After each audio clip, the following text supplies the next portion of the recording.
Talking about people who have followed the works of the Vilema Foundation, I have to mention Mr. Costantino Di Sante, who joined our first seminar on this topic in 2008, and he talked about his studies about imprisonment of people in central Italy. Today is going to talk about deportation and imprisonment in Italy, Europe, and in other times and places. So it's a very demanding title for a speech, but again, I want to specify that the goal of this conference is to define ideas to submit to designers and architects.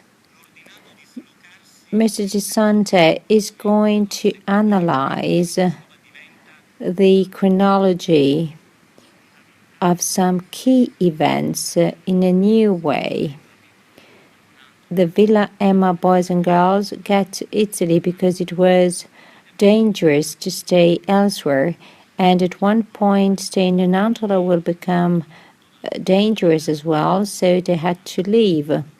So we are going to try to understand this story again from another point of view.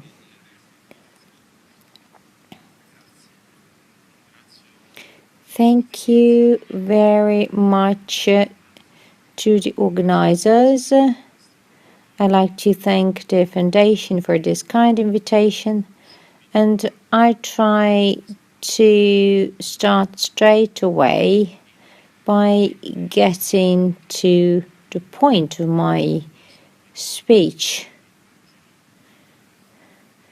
I try to be as clear as possible, and please let me know if I'm going to talk for too long.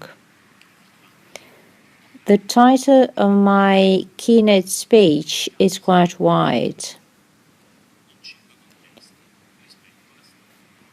In particular, I will raise 5 main issues in relation to these saved Jewish boys and girls. In particular, I will mention other areas of Europe, in particular the Balkan areas, where the destiny of many youngsters will be different. I will emphasize events in 5 places. The province of Ljubljana, especially when the Villa Emma boys and girls stay there in a castle. And then I will mention what happens in Dalmatia, in particular in Split, when the other group arrives. And then I will talk about Italy with respect to what happened and the arrival of other Jewish refugees from other areas and territories.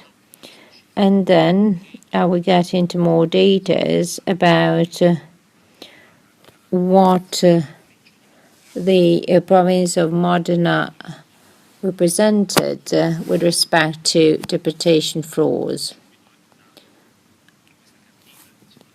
From this map, you can see what happens in the Balkans, in particular after April 41. In pink, you see the Italian areas that were invaded by Italians. You see the province of Ljubljana that is formerly annexed to Italy with a protectorate covering and including also Dalmatia. And so we have then a Croatian state with under Pavelic and Ustašad, some ultra-Catholic nationalists that have control on these key part of former Yugoslavia. And then you see this demarcation line that shows the areas occupied by Italian and Germans, and here by Italians and Croatians. So we need to understand which were the areas next to Italy and those militarily controlled by Italians in relation to the German troops, but also with respect to the independent Croatian state in this area not far from Split. I would like to try first to understand which was the situation of Jewish people in Yugoslavia, in former Yugoslavia, in the considered period.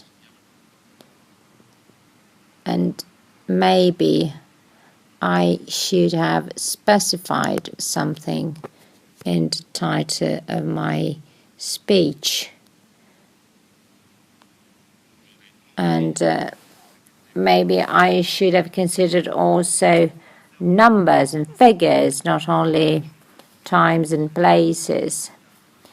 Because if we refer to the work of Klaus Voigt and other researchers about the presence of Jewish people in that area, it's about 74,000 Jewish people in the former Yugoslavia territory around Sarajevo and Zagreb, which were the two most important centers.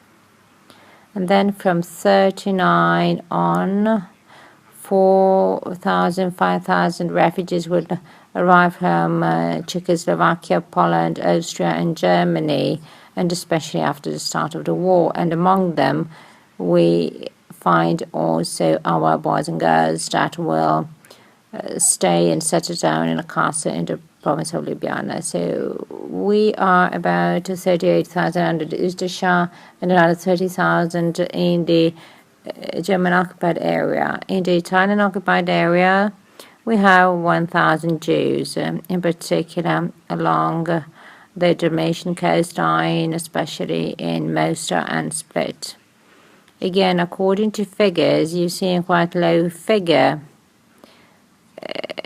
with respect to occupation modes, and we'll go back to the Jewish issue that has to do with the considered areas. This is another important map that is key to better understand what happens in those areas in the military occupied territories and in the occupied territories. And we have this divide that separates us from Ustasha and from the Croatian influenced area and the German controlled area. You have Split and Ljubljana, and Split is almost on the border between the Dalmatian annexed areas and the occupied areas. This is very important because that lets us understand which were then the policies adopted by the fascist regime towards Jews in these either occupied and or militarily controlled state areas. In these next areas, we also have some Jews of Italian origin. So it is important to make this distinction in order to understand who are those who can be considered as citizens and can have Italian nationality. Then you have some autochthonous Jews, and when those areas were annexed, becoming Italian provinces, those were able to prove to be autochthonous. It can be considered as relevant to Italian nationalization, so they can be considered eligible for Italian nationality. And then you have refugee Jews along the Dalmatian coast and in the province of Ljubljana. And then you have Jews of Croatian nationality that come from the internal part of the country of former Yugoslavia, and in particular in 1942, they tend to go towards the Dalmatian coastline or in the Italian occupied areas. So we have these four large categories that from a political and administrative point of view are broken down into Jews in German and Italian occupied areas, will change its status between 41 and 43 in relation to the relations to Croatian Istishan and also to Germans. In particular, they ask that the Jews in general that has looked for a hard way, they ask for extradition or their rejection according to laws of 39 for foreign Jews that had already been foreseen. And this is the key issue. On this issue in particular, many researchers try to retrace the Italian events of Jews in that area. I talk about Sheila Stenberg, Stabile, and also Klaus Voigt. They saw in minimal rejections a specific attitude of our authorities that resulted from a specific will in spite of the demands by German and Croatian requests. So somehow Polyakov and Stabile started that and came to that conclusion. And those studies led to the Italian good people idea. Alberto Cavaglion knows that we find that kind of attitude also in France, in the occupied France. As to the unilateral events, I didn't find specific elements on that. But in particular, going back to France, we have some memories between 50 and 60s aimed at showing that Italians behave differently from all the others, especially after the Eichmann process, the Eichmann trial, And there was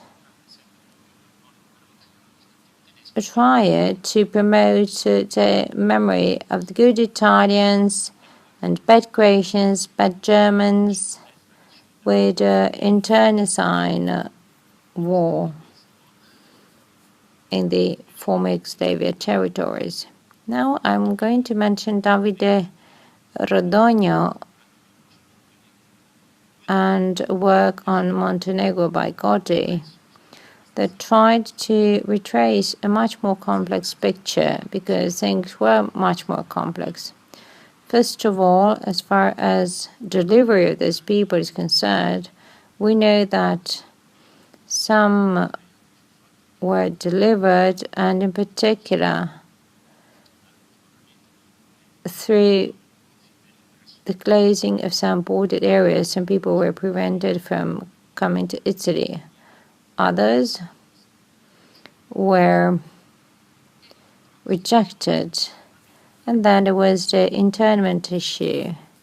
But I'm going to talk about that later on. So we have internment in internment camps and concentration camps all over our country.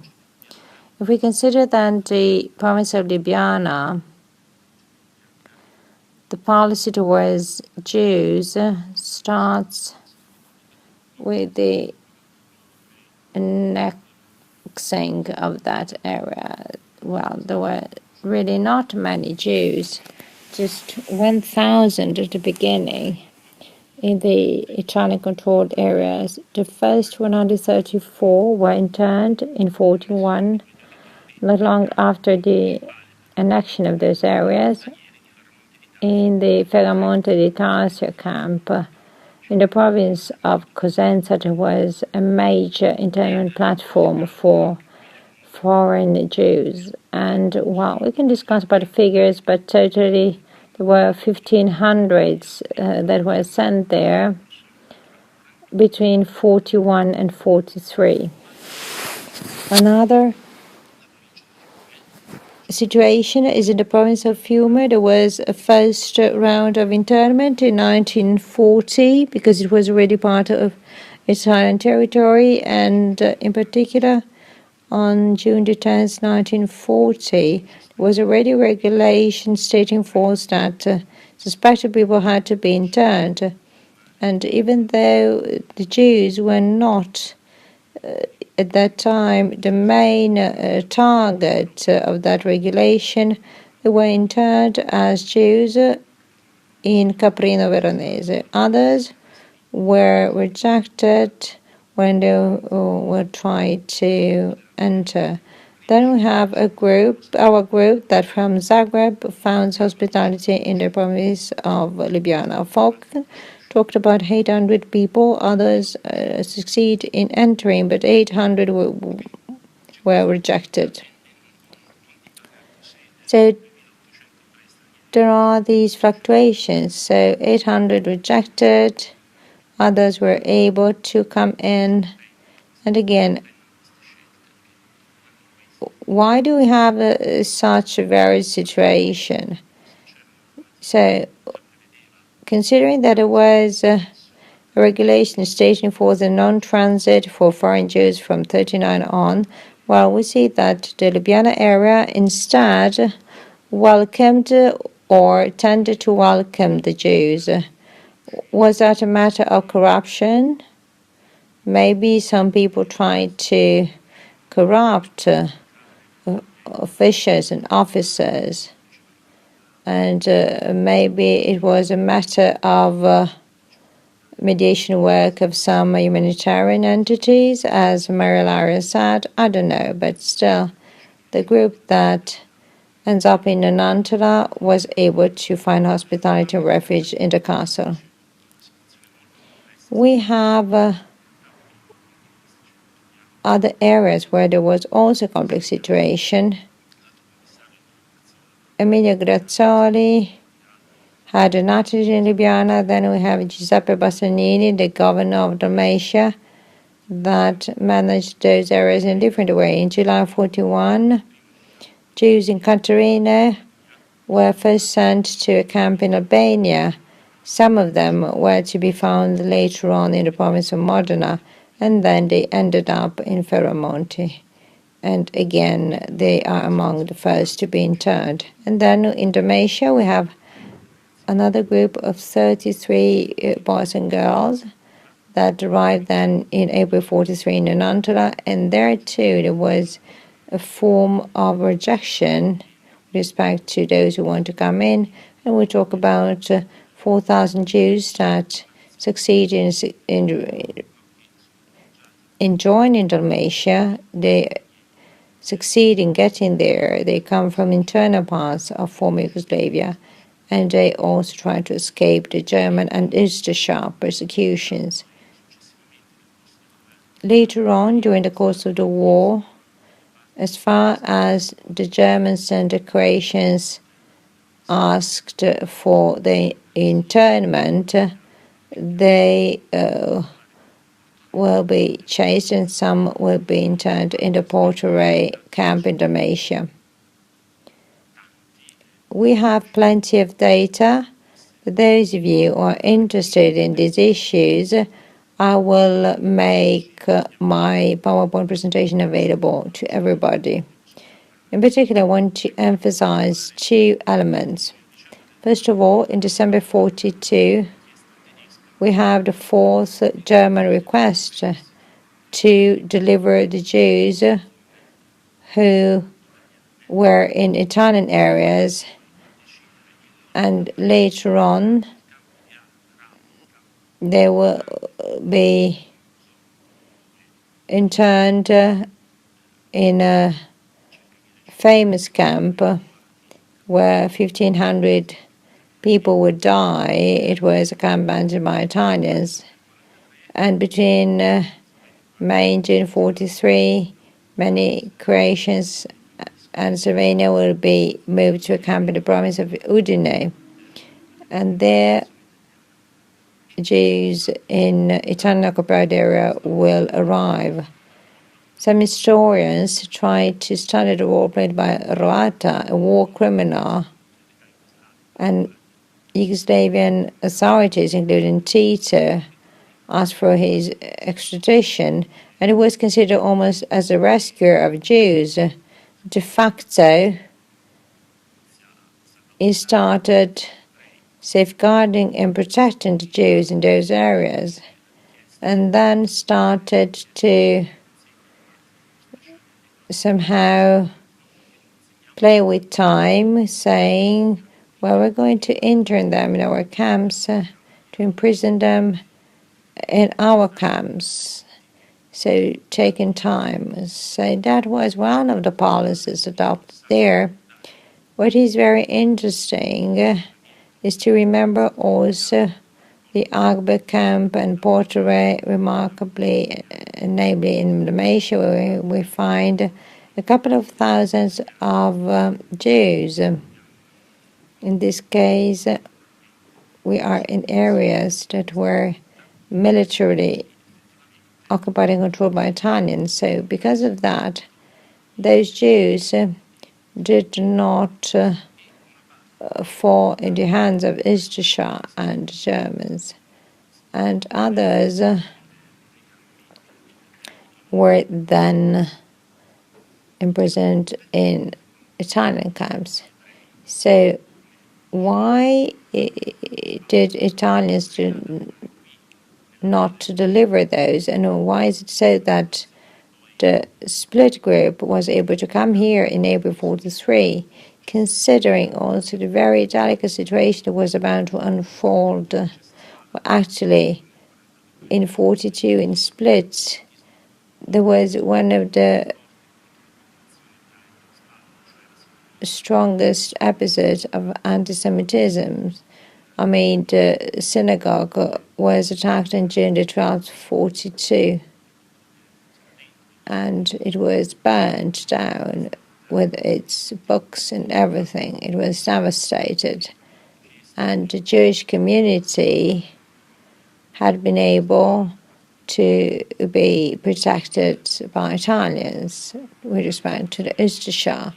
And it was a dramatic episode. So we have a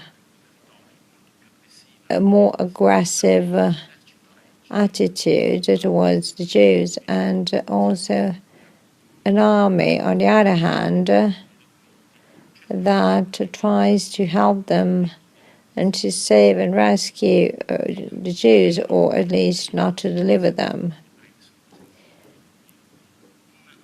In particular, the Jews in those areas said that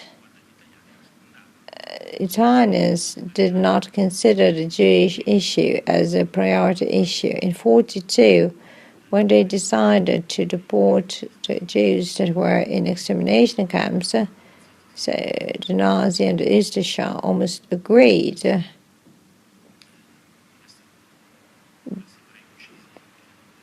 There had been several Jews being murdered also inside Croatia.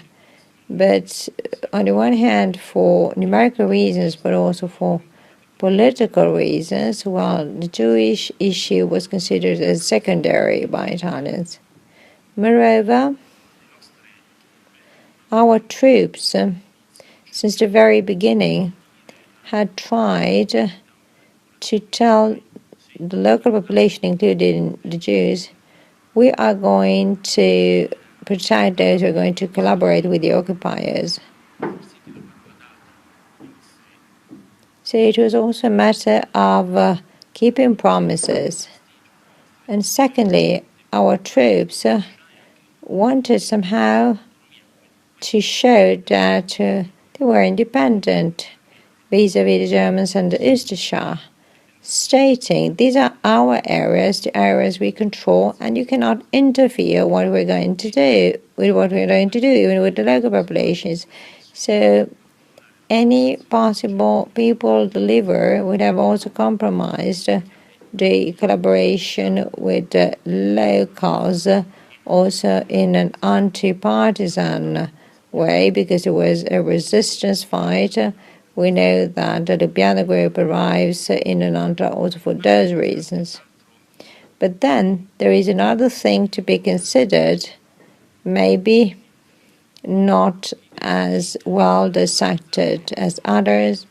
It was about nationalizing and then annexing in an official way those areas so that the presence of rescued Jews that are resettled and relocated, well, could have paved the way for a unanimous consensus so they could have asked for Italian citizenship and expressed themselves in favor of Italian presence in those areas after the war. And then some commandments made some specific personal choices. I mean, they decided to rescue some of the people who asked for help. These are some few remarks of the possible explanation of how these Jews were not delivered. So it's not about human rescuing, but mostly a realpolitik series of choices, a matter of geopolitical strategies and balances with the other parties and the other allies. And so this is a situation of the local groups, and you know that many Jews were then imprisoned in other camps in Italy, in Ferramonte di Tarsia, but also in Campania camp, Pisaglia in the province of Macerata, Campania is in the province of Salerno. I won't mention all of them, but the one in the province of Salerno was the only one that in the beginning had barracks, so with traditional camp look. Here you see the places that I have studied the most in central Italy. We have Mazzoni and Mangiali here, who have started the similar entities in Pasarin in the Marches region. These are internment concentration camps. I won't elaborate on these different concepts, but still what is very interesting is that in Villa Emma we find a house hosting some rescued Jews. Here we have a beautiful abbey in Coropoli where some Jews were relocated, and some of them after September 8, 1943 will be deported. And then in Santa Maria dei Lumi, in a nice cloister, we find some foreign Jews. That is in the province of San Benedetto del Tronto. Most of them were deported after September 8, 1943. This is another beautiful villa in Tortoreto Lido in the province of Teramo. This is to show you to what extent, many empty and dismissed places were used to locate Jewish people, and especially foreign Jews. And we find a remarkable number of them coming from the areas that I mentioned before. This is another villa in the province of Macerata. This is in Traia, and those places were also very nice, as you can see. So those were facilities that were empty. Many of those facilities are today totally forgotten. Either they were turned into something else, like restaurants or private houses, and this is the case of Villa Emma. Others were turned into bed and breakfast places. This is the Fiastra Abbey in the province of Macerata, and here we find some Jewish people were then deported later on. This is the Santa Maria dei Lumi cloister in Civitella, and from here an important sign came. According to what I know, one of the first plate remembering that internment was put in June 71. So this is a memorial plate. Even though 40 Jews were taken and deported first to Varsovie, then to Auschwitz, all exterminated and murdered, most of them at their arrival. They were from Central Eastern Europe, and we have this plague that seems to show a different story, as if this place was a rescue place. And this place is very famous because this is the second most important fortress after Salzburg in Europe. And inside the village there were another two people where some Jewish people from Libya were brought, and they were able to save them because of double passport, and they went to Bergen-Belsen, and then they come back, and this memorial plate is put here by the population to remember the presence in Civitella of these Jews. And again, this is to commemorate these welcoming reality. So even a school was established for them, but fortunately these people, thanks to double passport, were able to save themselves. This is also to tell you to what extent things were complex and very much articulated, and the same applies to the province of Modena. I would like to thank the foundation for these nice graphics. I took some numbers that come from a website created by Anna Pizzuti on interned foreign Jews. Other data come from documents that I personally retraced in several archives. And you can see the situation in the province of Modena with some Jewish and non-Jewish prisoners, and then you have 54 Jewish prisoners deported, and they were mostly foreigners. And then you also had some modern Jews of Italian citizenship, according to the work being done in the past in research terms. So, in other words, the province of Modena had no camps until 43. Then the national camp of Fossili was set up, but until then, we have some lot of areas and places where people were imprisoned. Here you see the arrival of the Jews in Nonantola. Most of them are British Jews coming from Libya, and they were interned in Nonantola. And this is another key element in order to burden up our gaze. So Nonantola was a rescue place, but also an imprisonment place, internment place for many of these Jews, mostly coming from Libya. Here you see 3 families that in 42 arrived on Italian territory, and they were relocated in the province of Modena. Some of them were Anglo-Maltese people, and many of them come from Libya after the events of 42. We are going to have 28 internment municipalities, 230 interned Jews over these areas, not all of them, but most of them, 83 Yugoslavian Jews.